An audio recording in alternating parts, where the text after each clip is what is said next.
The afternoon heat pressed down on Holly Street, the kind that made the shade of the front porch feel like a blessing. My wind chime hung there 5 copper tubes, a thrift store find I had polished, until it remembered how to shine. It rang in the light breeze like a small bell choir. In the kitchen, a pecan pie cooled on a rack sugar crust, ticking as it settled. I set 2 plates beside it and spread my mother's embroidered cloth on the dining table, white linen with violet stitched in a ring. 67. I said it out loud just to hear it. Keys clinked where they hung on the hook by the door. The house smelled like vanilla and orange cleaner. My reflection in the oven door looked tidy enough. White cardigan pressed skirt, hair set. I pressed my palm to the cool counter and waited for my daughter the way a porch light waits for a car to pull into the drive. The doorbell cut through the chimes at exactly 2. I smiled before I saw her. I opened the door, and Jenna was there in sunglasses, her mouth a flat line. Nate stood a step behind her tall chin down with a black folder tucked along his side. Happy birthday would have fit in the space between us. It did not arrive. Mama, we need to talk, Jenna said. I stepped back. Come in, pie is still warm. She did not look at the pie. She moved past me like the hallway belonged to her and dropped the folder onto the linen. The corner of it left a faint blue smear where the ink was still wet. Nate hovered near the entry eyes, fixed on a little scuff in the floorboard like it could explain everything. What is all that? I asked, my voice mild, because that is the only way it knows to be at first. Assessments, Jenna said. Care plans. You are not staying in this house. My hand found the back of a chair. The chimes outside rang once, twice, then fell quiet. Jenna, sit down. Tell me what you mean. She flipped through pages without sitting. You left the oven on. You fell last week in the bathroom. The stairs are unsafe. You forget bills. You cannot be here alone. There is a place with nurses. I heard what she said.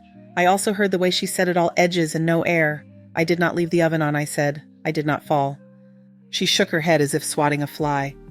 Mama, this is not a debate. Nate cleared his throat. It is a good facility, Maggie. I looked at him. He looked away. When he spoke, he always tried to sound helpful. It never quite reached his eyes. There are flowers in that vase from the yard, I said, because sometimes the smallest truth is the only one you can carry. And the pie is my best pie. Jenna snapped the folder shut. This place costs money. Your house needs work. The taxes alone are ridiculous. It is time. She took a breath that sounded like she had practiced it in a mirror. We have a van coming in an hour. The air in the room thinned. The pie clicked. A fly tapped the window. I saw the dents in the couch cushions where my husband used to sit. His name was Howard. I saw the picture frame on the bookshelf, a Polaroid of me and my sister Ruth, on a beach hair tangled by the Gulf, wind our mouths open with salt and laughter. I had tucked a bar of lavender soap into the pie safe this morning because the scent calmed me. Now I wished I could open the door and breathe it. This is my house, I said. I heard the tremor in it. I put a hand on the tablecloth and felt the raised stitches, my mother's careful violets. Jenna's jaw shifted. You cannot climb ladders to clean gutters. You cannot handle an emergency. The garden is a mess. The market is high. We can sell quickly. It is not complicated. There it was, not about falling, not about the oven. The word sell hung like a note that would not end. Jenna, I said, soft as the soap, steady as I could manage. You were 4 when your father painted your room yellow. You were small enough to sleep on my chest, and I counted your breaths until dawn. Every stitch on this cloth is a night my mother sat up with me when I was sick. The house is not an asset to be moved like a couch. Her mouth softened for a second at the mention of yellow. Then it said again, Sentiment does not pay for care. She glanced at Nate. He would not meet my eyes. The van came early. I heard the engine before the chimes picked up. A white logo that said St. BRIGID Care along the side. A man with a clipboard rang the bell with 2 polite taps. I can pack for you, Jenna said, as if it were a kindness. I have my suitcase, I said. I took the old leather case from under the bed. I placed inside it a sweater, the Polaroid, the lavender bar wrapped in tissue, a small tin of buttons, and a book with a ribbon where I had stopped. I wanted to crawl into the ribbon and hide between the pages. I put my rosary in the front pocket. Even if I did not say it often, it liked to be near a warm hand. In the living room, I lifted the chime from its hook and felt the soft grime that lives on the backs of objects no one sees. I thought about bringing it. I set it back because it belonged to the porch, the way some birds belong to a certain tree. Jenna watched me zip the suitcase. She moved closer, her perfume sharp, expensive, a city smell. She leaned in until I could feel her breath warm against my ear. "You will rot in that place," she said, almost friendly like gossip. For a half second, the room went white. I did not say anything. I looked at the keys on the hook. The way the light hit them made them look like small trophies. Through the front window, I could see the sun skipping along the wind chime. I felt something I did not expect rise up in me, not anger, not even hurt. A shape that felt a little like a smile, small and private, the kind you make when you find $1 in the pocket of a winter coat. The driver waited at the threshold with the clipboard. "Ms. Hayes," he said, "no rush. We can take our time." Nate held the door, his hand tight on the knob. Jenna swept the paperwork back into the folder and tucked it under her arm. She picked up the chime without a word and set it on the buffet out of the wind. The porch felt suddenly mute. I walked through each room as if for the first time touch instead of sight. Door frames, the dented spot on the banister where a couch scraped 10 years ago, the coolness of tile under the pads of my fingers. When I reached the kitchen, I cut a slice of pie and set it on a napkin and ate it standing up. The crust was just right. At the door, I took the keys off the hook and held them so the metal sang once against my ring. I placed them back where they had been because I could not bring myself to put them in my purse. The house would not understand. On the porch, the heat wrapped me like a damp sheet. The driver offered a hand and I took it. Jenna followed the folder tucked tight against her ribs. Nate locked the door with a click and checked it twice. He slipped the keys into his pocket as if it had always been his pocket and not my husband's back before he stopped needing pockets. We reached the van. The sliding door opened with a soft rubber sigh. I stepped up. The seatbelt snicked across my lap. The air inside smelled of kiwi air freshener and lemon polish. The driver climbed in and adjusted the mirror. My phone buzzed in my cardigan pocket, a small, polite vibration. I took it out and glanced at the screen. The name there made the smile I had been holding move to my eyes. I turned the phone so the light did not glare and read it again. "Daniel Cho, probate, Thursday, 10 a.m. The chime on the porch did not ring. Inside the van, the air was very still. I folded the phone back into my pocket and set my hands in my lap palms flat as the driver pulled away from the curb. The van turned off the main road and into a quiet cul-de-sac lined with live oaks. St. BRIGID Care looked new enough to have its paint still smelling faintly of latex. The driver helped me out with a careful hand. Automatic doors opened with a hush, releasing a wash of cool air and the scent of lemon polish and something sharper that belonged to hospitals. Behind the reception desk, a young woman smiled like she had practiced. A nurse with a badge that read Carla Ruiz appeared with a clipboard under her arm. She had long black hair braided down her back and sneakers that did not squeak. Her voice was steady and low in a way that made people breathe slower. "Ms. Hayes," she said. "Welcome. I am Carla. Let us get you settled." I nodded. I kept my suitcase close.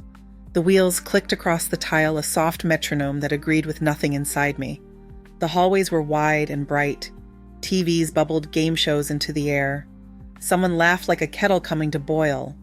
A man in a cardigan rolled his wheelchair with the heels of his hands focusing on each push like it was a lesson.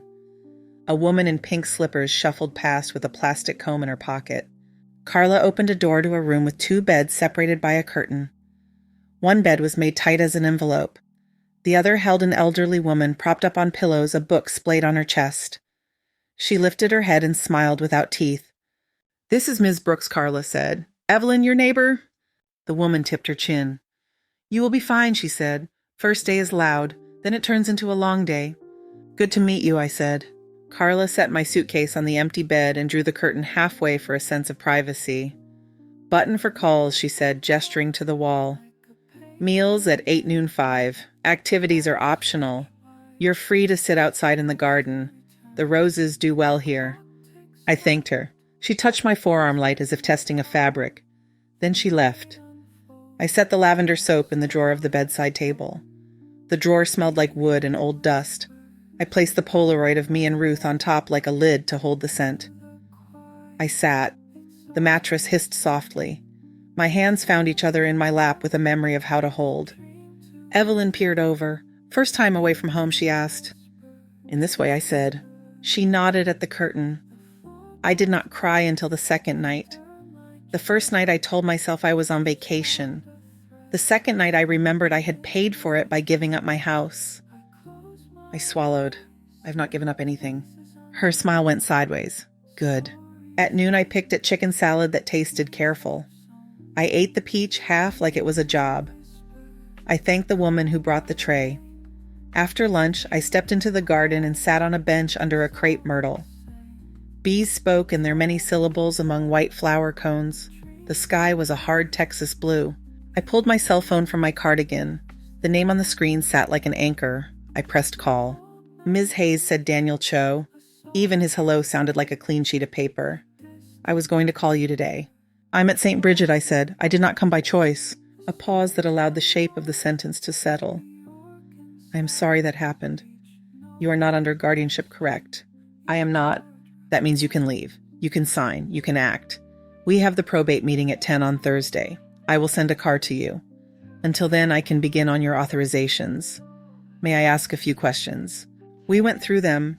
He spoke with the patience of someone who had taught a class once and liked it. When I told him about the old power of Attorney Jenna, had his tone sharpened a degree, not unkind, just focused. We will revoke that today, he said. I will file notice and send confirmations to your bank. Your daughter's access will be removed. We will also change the locks at your house. A notary will be present for any postings. Thank you, I said. My voice steadied itself as if it had found a wall. If you need me to explain any of this to your family, he began. I do not. Understood. I will email you digital copies of each step as we complete them. We ended the call. The sun slipped behind a cloud long enough to soften the edges of the day. When I went back inside, Evelyn had fallen asleep with her book on her chest, the cover rising and falling. The afternoon moved in little squares of time. A volunteer came by with a cart of paperbacks and crossword puzzles. A man with a guitar played 3 songs too fast. The TV in the common room showed people cooking. Someone burned toast and everyone smelled it. I wrote my name on the small whiteboard by my bed. It felt like a claim. Near 4, my phone buzzed with an email. The subject line read, "Revocation confirmed." The attached PDF showed a red stamp and Daniel's signature. 10 minutes later, a second email arrived that said, "Bank cards updated." Under it, a line with my account number and the word "secondary cards disabled." When the phone rang, it was Jenna. Her voice was too bright. My card did not run at HEB, she said without greeting. Something is wrong with the account. I watched a pair of sparrows hop under the benches outside the window. I made some changes, I said. Mama, I have groceries. Prices are insane. You did not think this through. I thought about it, I said. I think very well. She inhaled sharp enough that I heard the air move. You are being dramatic. Your card was always mine, I said. It is not a punishment. It is a fact. A beat of silence. Paper moved near her mouth. Probably the black folder. The van driver said you seemed confused, she said. He said you stared at the door like you did not understand why it was closing. The driver was kind, I said. I stared because I like to look at things before they are taken away. Mama, this is temporary. It is a safe facility. You do not have to act like a martyr. I know where I am, I said. Do you know where you are, Jenna? She hung up. The line made a small sound when it went empty. Later, Carla stopped by with 2 paper cups of tea. Chamomile, she said. It helps some people. I cupped the heat in my hands. You are kind. She shrugged, not fishing for it. Tell me if you need anything that is not on the menu. Toast fruit quiet. Quiet is rich here, I said. She smiled. Sometimes we have too much of it. Evening came with its own sounds. Carts rolled soft shoes past. A woman down the hall cried once and then stopped. I pressed the call button and asked for an extra blanket. Someone brought one that smelled faintly of dryer sheets. I put my rosary in the drawer with the soap and closed it gently like I did not want to wake it. The next morning I signed the intake papers with the small black pen they gave me, and then went for a walk down the hall. In the common room, one of the daytime attendants was setting up bingo. A man argued with his daughter about whether he needed to keep his jacket on. The daughter won. Outside the garden was cooler, the roses obedient. On a metal bench, a woman in a navy suit sat with a tablet. She had a neat bun and a voice that sounded like she could carry it for you. Margaret Hayes, she said standing. I am from Bellevue Realty. Daniel asked me to stop by for a quick chat about your property. Only if you feel up to it. We spoke under the crepe myrtle. She had a portfolio with aerial photos of my street comps, a sheet with neat columns. She spoke calmly about interest and neighborhood demand, about the right kind of buyers if the listing was quiet and clean. I listened. Sunlight cut the pages into diamonds. I do not want a sign in the yard, I said. That is entirely possible, she said. We have 3 private buyers who would be a fit. I can arrange showings with your attorney present. Locks have been changed as of this morning. At that, my breath landed heavier in my chest. I had not known it was done already. She slid a small photo across the folder to me. It was my front door with a new brushed steel cylinder. A white piece of paper was taped neatly beside it with a notary stamp in blue ink. Thank you, I said. We will handle everything through Daniel, she said. He is excellent. When she left, I sat very still, the keys on the hook in my kitchen, the way Nate had slid them into his pocket. The sound of the new lock on glossy paper made a noise in my head like relief. Back in the room, Evelyn watched me the way people watch a kettle to see if it is boiling yet. News, she asked. Just papers, I said. She lifted her book. I like when papers land where they should. Late afternoon, the phone rang again. Jenna did not say hello. The locks are changed, she said. There is a notice on the door about legal protection. A neighbor saw a man with a clipboard and called me. What is going on? It means the door will open for the person it belongs to, I said. Her laugh had no humor in it. That house needs to be sold to pay for your care. You cannot afford St. Brigid by yourself. I can afford what I want, I said. You never talk like that, she snapped. I should have, I said. Behind her, I could hear voices. Not Nate, a clerk, the tone of a store. The market is good now, she said. If we wait, we lose. Jason has someone who can pay in cash. You had someone, I said. I have someone else. You're being cruel. I am being precise. She was quiet for a long second. When she spoke again, the volume had dropped. Mama, we have expenses. We have 2 kids. Stop punishing us because you are mad. This is not punishment, I said. It is air. She hung up again. I put the phone on the nightstand and looked at the Polaroid until my eyes watered. Day slid into evening. The window turned the color of tea. Carla came by with medication for Evelyn and checked the call buttons. She adjusted the blind with a practiced tug. Do you have any lavender, I asked, for the diffuser or arm lotion? She looked up. We keep some in the supply closet. I will bring it. She returned with a small bottle and set it by my soap. I rubbed a drop between my palms. The scent rose and spread mild stubborn. The room changed by a degree. When I could not sleep, I walked to the end of the hall and back. The night nurse nodded from behind the desk. Someone had drawn a cartoon on the whiteboard of a cat in a nurse's hat. I smiled at it anyway. In the morning, an email waited on my phone. Subject line, Notice of Listing Preparation. The realty company had scheduled photography for the afternoon. A second message followed with a scanned letter for my records. Then my phone buzzed with a text from Daniel. Locks completed. POA revoked. Bank confirmed. I will send a car for you at 9:30 tomorrow. I sat on the edge of the bed. I pressed my palms into my knees until I felt bone. Across the room, the drawer where the lavender slept made its own quiet promise. Outside, in a square of blue sky above the garden, a bird crossed from one tree to another and disappeared. The car came at 9:30 on the dot, a black sedan with a driver in a navy blazer. He held the door like a gentleman in a movie. The ride into downtown Austin slid past murals and food trucks and the river bright as a blade. I kept my purse on my lap with both hands the way women do when they have a small secret and a long memory. Daniel Cho's office lived on the 3rd floor of a brick building with clean lines and a coffee shop below that smelled like burnt sugar. The receptionist had square glasses and a voice that could quiet a room. Daniel stepped out to meet me before I had finished writing my name on the sign-in sheet. Ms. Hayes, he said. Good morning. His office held shelves of law books and one succulent that looked like it would thrive without attention. He poured water into a glass and set it within reach, not too close. I liked that he measured space without making a show of it. We will move through this in a few steps, he said. Stop me if you need me to slow down. We went through the folder he had prepared, copies in triplicate, tabs in colors that made their own quiet system. He slid a document toward me with a clean nail pointing to the signature line. This finalizes the transfer. The assets total 15.8 plus accrued interest. The brokerage accounts have already initiated the internal move. 3 business days for full availability. The real properties transfer on record today. I signed.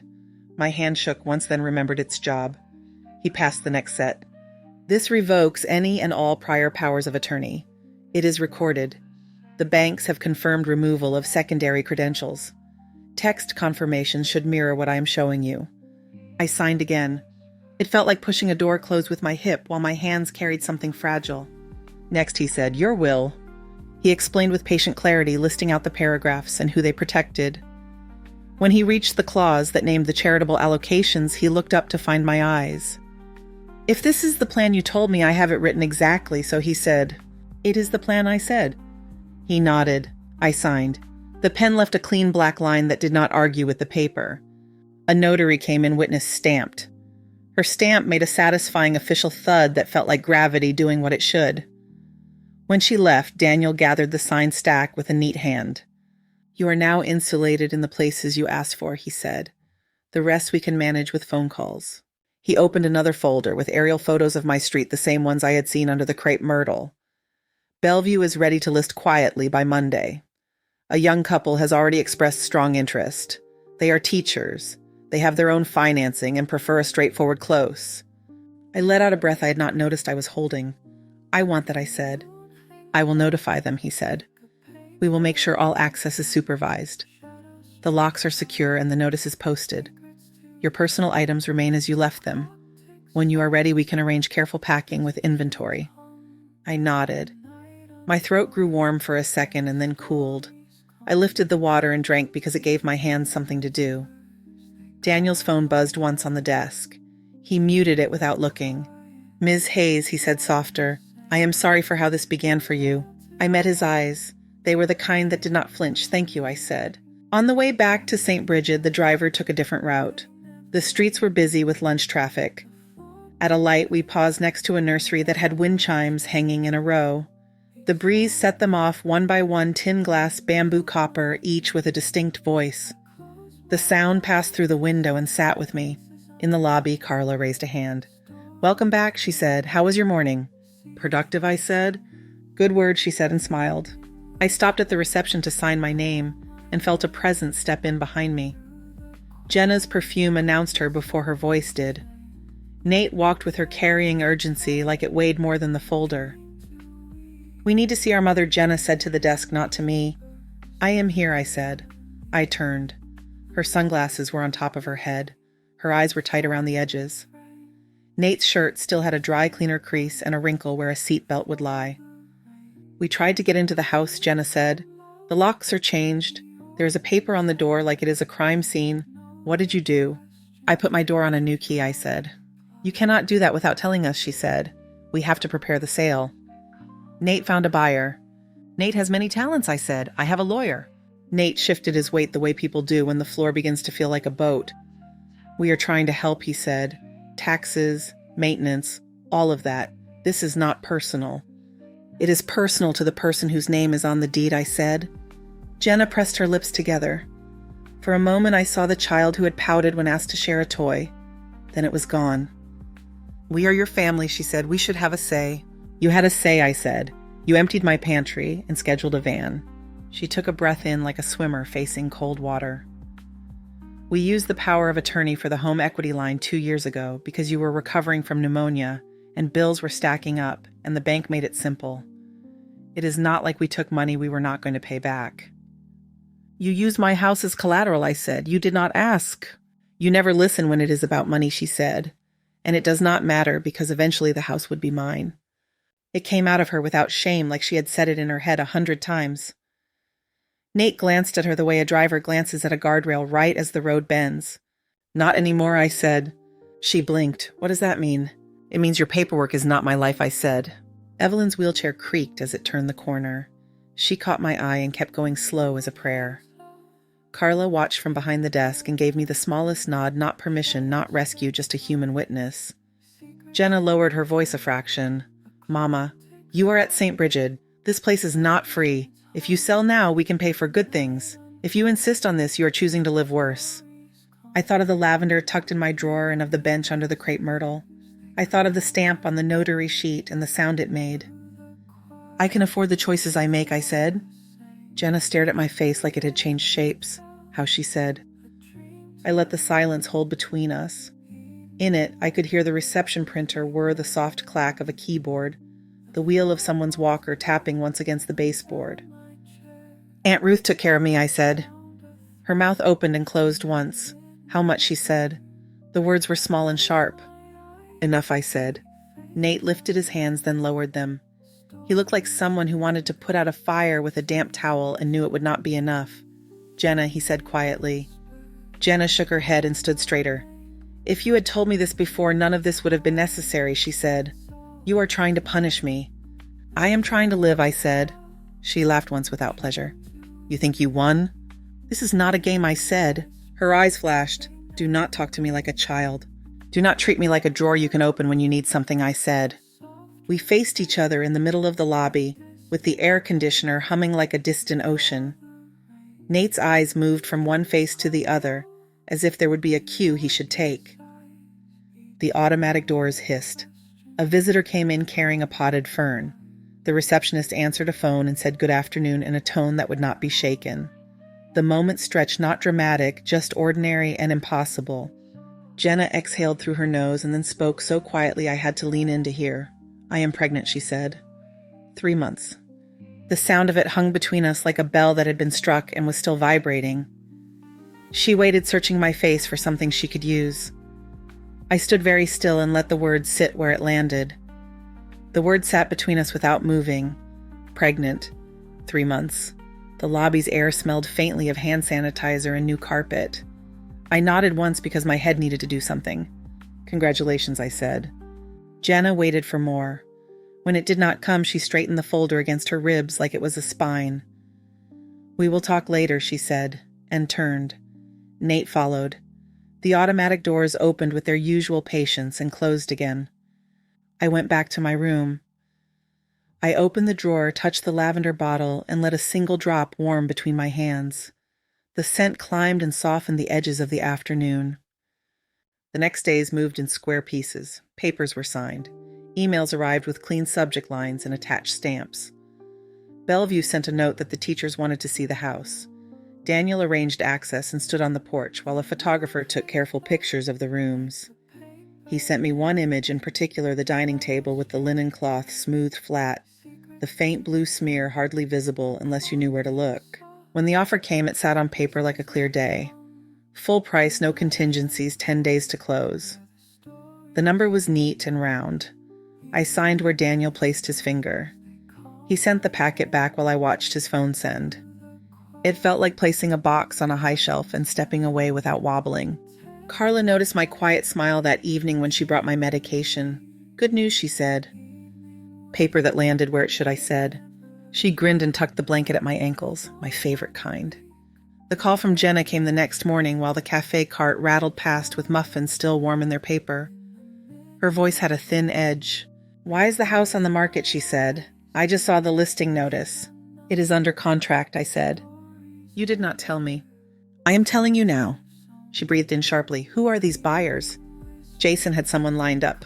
Mine are named Andrew and Patricia, I said. They teach. She said something under her breath that I let pass. Then she tried a different pitch. Mama, we are drowning. We have one car and it barely starts. The credit cards are closed. The bank calls.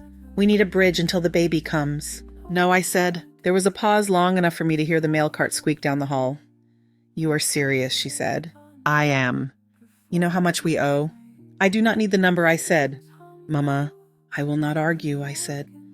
The line stayed open without sound. She ended the call without goodbye. I made tea in the little dining room and watched the steam rise in a delicate thread. Evelyn sat across from me with her book open and her glasses low on her nose. You look like someone finally picked up a heavy thing you have been holding, she said. I sent the heavy thing to a new address, I said. She nodded in approval and returned to her page. Thursday brought sunshine fat as honey. Daniel met me in the lobby with a man from the realty company. He laid the closing documents on a portable table that had a wobble in one leg.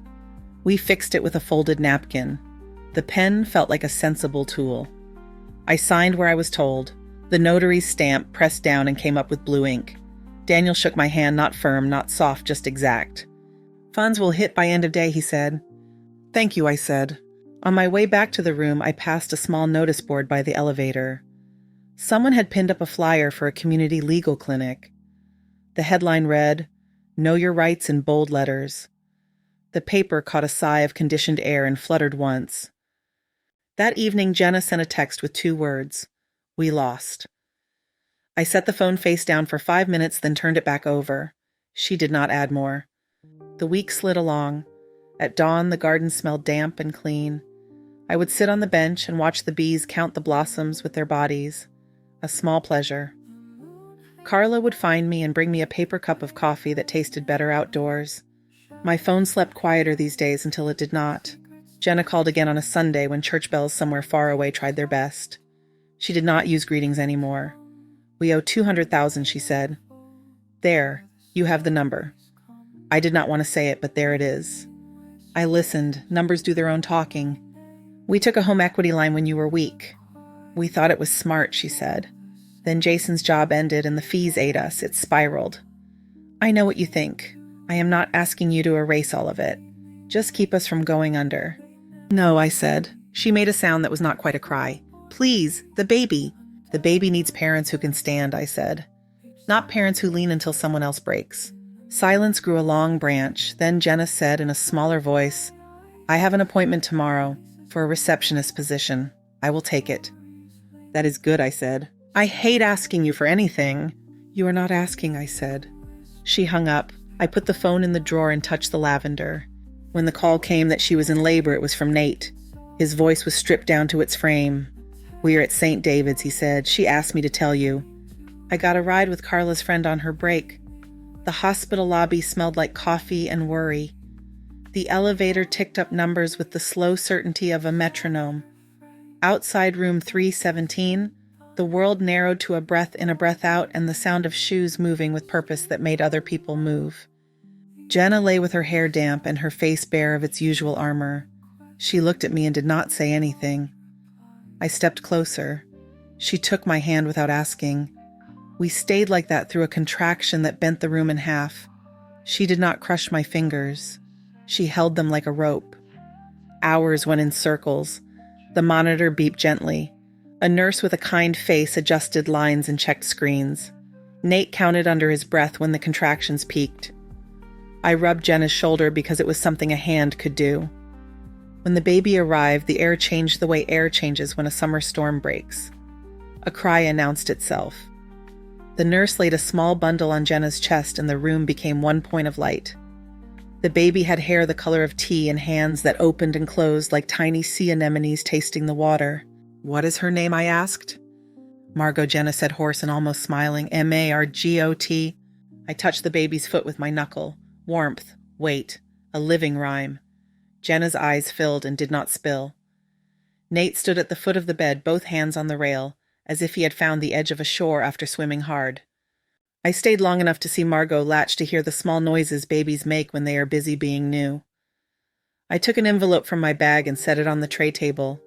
White, thick, my handwriting on the front. "For Margot," I said. "For medical needs only. If the money goes to anything else, I do not add to it. If it stays for what it says, I will know." Jenna looked at the envelope, then at me. She nodded once. "I understand." I kissed the top of Margot's head. She smelled like milk and clean cotton. Back at St. Brigid, the lobby felt almost gentle. Even the chairs seemed to sit softer. I slept that night for the first time in a week without waking to count the dark. In the days that followed, Jenna did not call.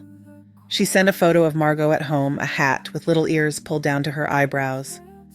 Piper wrote me a text that said the baby sounded like a squeaky toy. Miles sent a picture of a welcome home banner he had drawn with block letters. On a Tuesday afternoon, the facility hosted a small community event in the dining room. Daniel had helped arrange a lawyer to speak about elder fraud. Folding chairs filled with people who leaned forward when the free advice matched their lives. I stood near the back and listened to the lawyer's clear explanations. Evelyn asked a question about utility scams that made 3 other heads nod. Carla refilled pitchers of water and smiled at the answers like someone who sees words turn into tools. Later that week, I received a letter in the mail slot by my door cream paper with a neat hand. The return address was a one-bedroom apartment on the east side. I opened it and read slowly. "Mama," it began. "We are not using the envelope. I got the receptionist job. Jason has a second shift at a warehouse. We are cutting everything we can cut. I am tired in a new way. It feels honest. Margot is small and loud and perfect. I understand some things I did not understand. I cannot ask you to forget. I can tell you I'm trying to be someone you would let into your kitchen again." I folded the letter and slid it back into its envelope. I placed it under the Polaroid of Ruth. In the drawer, the lavender rested unspilled and present. On the bedside table, I set my phone face up and waited for nothing in particular. Outside, the garden hummed at its own pitch. A sparrow landed on the back of the bench and shook itself like someone tugging a blanket straight. In the hallway, a cart rolled by with clean sheets. The stacked cotton made a quiet sound like a promise kept. December came in on a dry north wind. Austin felt a size smaller, as if the sky had drawn closer to listen. St. Brigid's lobby had a paper tree taped to the wall and small red bows on the potted snake plants. I signed myself out with Carla's help, not permanently, just for the evening. She checked my coat collar like a sister would. "Text me if you are late," she said. "I will keep the desk from worrying." "I will be on time," I said. Jenna's apartment sat 2 floors up in a complex with stairwells that smelled faintly of laundry and rain. A strand of white lights framed her door. A paper star hung from a bit of tape. I knocked. Nate opened with a cautious smile and stepped back to let me in. The place was small, tidy, warm from the oven. A thrifted sofa faced a TV that was off. The table had been set with 4 plates and 2 mismatched chairs borrowed from somewhere else. Piper waved from the kitchen, a wooden spoon in her hand like a baton. "Grandma," she said, "we made real sauce from canned tomatoes, but we did stuff to it." Miles came from the hallway with a stack of napkins folded into triangles. He had grown taller in the months since I had last measured him with my eyes. He hugged me with both arms and then let go before it became a scene. On the couch, a bassinet held Margot pink hat askew hands trying to catch the air. Jenna stood at the stove with her hair in a knot and a dish towel over her shoulder. She turned the wooden spoon hovering over the simmer. For a second, we looked at each other as if the distance had to agree to shrink. "Hi," she said. "Hi," I said. We ate at the little table. The pasta went down easy, the salad honest. Piper narrated the steps of her sauce like a cooking show. Miles talked about a science project that involved a bridge made from popsicle sticks and glue. When Margot grunted, the room paused and then continued at her tempo. Nate cleared plates without being asked. I stood to help, and Jenna said not sharply, just careful, "Sit. You are the guest." "I can rinse," I said. She shook her head and smiled. "Okay, you can rinse." In the kitchen, we worked side by side. Hot water ran, steam rose, the window fogged a small square. The smell of dish soap was lemon without the hospitals it meant at St. Brigid. Our hands brushed once, and both of us let it pass. "I got the job," she said. "The receptionist position. It is not fancy. It is clean." "I'm glad," I said. "I am learning to take calls without sounding like I'm in the middle of a fire." She wiped a plate and stacked it. "We paid off one of the cards last week. A small one. It felt bigger than it was." I nodded. Water kept up its steady talk against porcelain. Margot's small, breathy noises came from the other room. "I do not need you to be proud," she said, voice quiet. "I need you to know I'm doing it." "I hear you," I said. After dishes, we opened small gifts. Piper had knit a lopsided scarf in a color she called blueberry. Miles handed me a drawing of a building he had invented, a community center with a garden roof and big windows that made it look like it loved light. He had written labels in tidy letters by each room. "Do you have a place for this?" he asked. "Like an office wall." "I will make a place," I said. Jenna gave me a jar of homemade orange peel candy tied with twine. She looked like she might say something more and then did not. I handed her a simple envelope, not thick, not heavy. "It is a letter," I said when her eyes flicked to mine. "A reference. No money." She slid it into a drawer without looking at the page. "Thank you," she said. "I will use it if I should." When it was time to go, Nate found my scarf. Piper hugged me 2 extra seconds. Miles carried my coat to the door as if it weighed something. Jenna stood with Margot on her shoulder, the baby's face pressed into the space where a collarbone becomes a cradle. "Thank you for coming," Jenna said. "Thank you for asking," I said. At St. Brigid, the night staff had strung a line of paper snowflakes across the nurses' station. I waved at Carla, held up my phone with an on-time screen as proof, and went to my room. Evelyn snored with her book open like a half-promise. I read a chapter of my own and turned out the light. Winter stretched and then loosened. January brought clear mornings that felt like glass. The garden pointer sign said pruning day in a neat hand.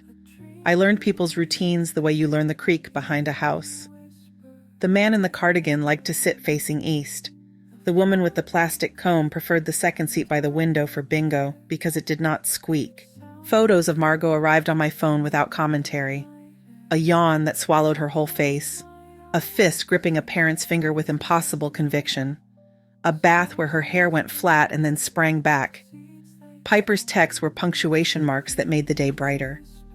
Miles sent a picture of his bridge project. It held 30 marbles before the glue gave up. He wanted to try again with different supports. A Tuesday in late February, Daniel stopped by in a suit that did not understand weather but wore it anyway. He had a folder with updates for people he helped here. He sat with me under the crepe myrtle and summarized in clean sentences. Cases closed, papers filed, a small grant that would pay for a weekly clinic on site. "Do you want to speak at the first session?" he asked. "Only if you like." "I can sit in the back," I said. "I can listen." "That is as useful as speaking," he said. I sent him home with a slice of pecan pie wrapped in foil from the cafeteria lunch line. He pretended it was a bribe and accepted it. Spring reached for the edges of trees with new greens. On a Sunday with sun like velvet, Miles and Piper arrived on their own with a taxi receipt and proud faces.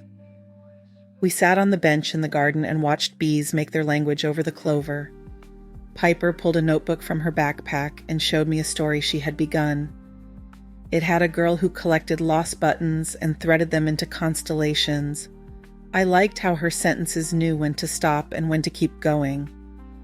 "Will you teach me to stitch the violets?" she asked, touching the memory of my mother's cloth without knowing it. "Yes," I said. "Bring a square of linen next time. We will mark the petals and follow them." Miles showed me a revised drawing of his community center. He had added a courtyard that led from the sidewalk into a patch of trees with benches. He had drawn the benches facing each other. "So people have to see people," he said, "but also trees." "You understand buildings," I said. "Sometimes," he said. In May, the air shifted from soft to earnest. One afternoon, I heard a familiar clink from the walkway outside my room and found Jenna standing on my porch with something wrapped in brown paper. Carla had buzzed her up from the main desk. "I brought you this," Jenna said. She unwrapped a wind chime, the copper one from Holly Street. The tubes shone where someone had polished them with care.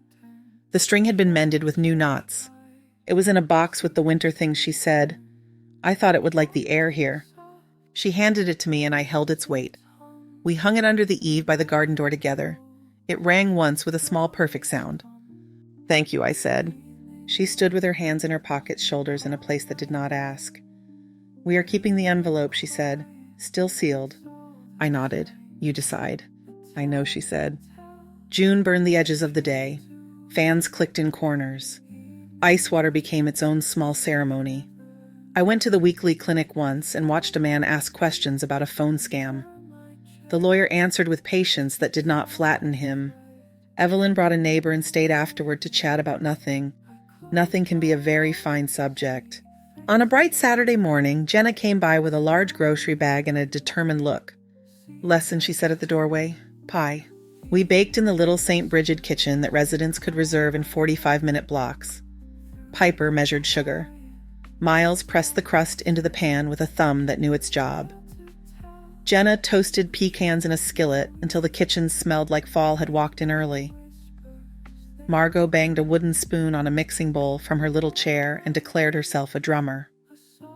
"The trick is not to overfill," I said, tipping the custard just shy of the rim. "And wait until you want to cut it, and then wait 15 minutes more." "We can wait," Jenna said. "We have learned how." We ate our slices warm and too soon because some rules may be bent if all parties agree. Crust flaked onto paper plates and fingers cleaned the crumbs. Margot got a taste on her tongue and made a face that said her life had improved. After cleanup, Jenna walked me back to my room while the others took the elevator down. She paused by the wind chime and flicked it with a fingertip gentle. "I started a ledger," she said. "Every dollar it is stubborn and honest." "That sounds like a friend," I said. She looked at me directly.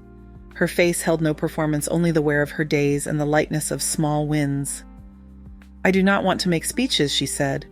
"I just wanted to say thank you for not rescuing me." I opened my mouth and then closed it because some sentences should stay behind the teeth. I reached for her hand. We held on for a heartbeat and then let go at the same time. Summer blew by in heat that shimmered off the parking lot. In August, a letter arrived on good paper. It was not from Jenna. It was from a school district with a crest printed at the top. They were hiring an administrative coordinator. The reference had held. The position was offered. The salary printed neatly at the bottom looked like a ladder held steady by two careful hands. I took the letter to the garden and read it again under the crepe myrtle. The wind chime answered the smallest breeze. Bees hummed their inventory. My phone vibrated in my pocket. A photo from Jenna. Margot standing with both hands on the coffee table, eyes surprised by herself. That evening after dinner, I washed my cup in the sink by the dining hall and dried it with a clean towel. In my room, I opened the drawer and breathed the lavender, once a little ritual. I took out the Polaroid of Ruth on the beach and set it on the bedside table. The light through the window rested on the edge of the frame. Later, as evening leaned into night, I stepped out to the walkway. The air had cooled by a degree. I lifted the wind chime with 2 fingers and let it go. It spoke in its copper voice. Inside on the hook by the door, a spare key glinted where Carla had hung it for me. I touched it with the back of my knuckle. Then I went in, clicked the lamp, and sat with my book until the page released me to sleep. Thank you so much for listening to today's story. If this story resonated with you or made you reflect, I'd love to hear your thoughts, so feel free to share them in the comments below. And don't forget to like, subscribe, and hit the notification bell so you won't miss the next story.